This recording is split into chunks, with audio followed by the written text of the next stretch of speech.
Ayoola, thanks so much for your time. Thank you. Hi. How are you This is doing? exciting. Ciara, I'm interested, Ciara, because, this is something that had original source material, right? There were books and everything, and now this is big world on Prime Video. What is your relationship with the original source material? Do you take a look at the books? Do you throw them away? Do you want to go in fresh? Like, I'm curious about that with The Wheel of Time. I really love the books. I really love being on a show where there is just such a wealth of source material. The books are so detailed and rich with description that I think is an absolute gift to have them. So I really love like referring to them, reading the scripts and then referring to them almost like this encyclopedia of the world that you can dive into. And I think there's so many wonderful descriptions that Robert Jordan has in the books that can just give so much more to your performance and to the dynamics, the way he kind of puts them into words. It can really just expand what the scene that you have and just kind of drip in parts of the character and their world into it. Yeah, sometimes it's like a ping pong match because there's some things from the book you see on screen and then not like sometimes it's not the case. So I always find that interesting. Ayoola, I did want to ask you specifically that script to screen journey, specifically like the show, like the scripts for the episodes, and then that script to screen journey in terms of seeing them kind of like on paper and then come to life on screen. The Wheel of Time is such an immersive, incredible, massive scale show, right? It's such a big world. What's that like for you specifically, reading the scripts and then seeing it come to life on screen when you're filming?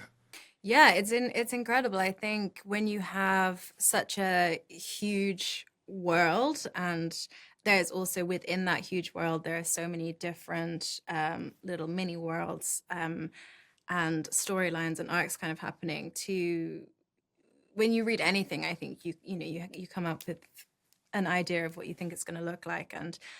And what I find so exciting is when that matches up and when it's just completely different and not anything you could have imagined. And when you have there's so many incredible departments involved, like Andre and Davina and Sharon and all like costume, hair, makeup, and all of these kind of departments that bring this into like a fully realized place. We're so lucky to have so many talented individuals and like whole creative teams to make that happen, that it's kind of a gift as an actor to get to step into worlds that have been so fully realized by so many people. So it's always really exciting when you see it up and you're like, wow. And that's from pre to post-production and bringing all of those things together and like the visual effects and the music and all of those things like grading. And when you then see the finished production, I think it's always kind of mind-blowing to see so many people's work and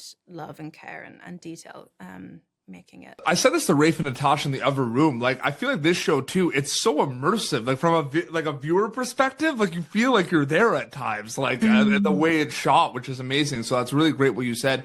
Season 3 of The Wheel of Time. I can't wait for people to see it on Prime Video. Ciara, Ayoola, so good to see you both. Thanks so much for your time. Thank you. Thank you for tuning in to Popternative. Make sure to check out our past episodes of Popternative on YouTube. This has been an Autograph Communications production.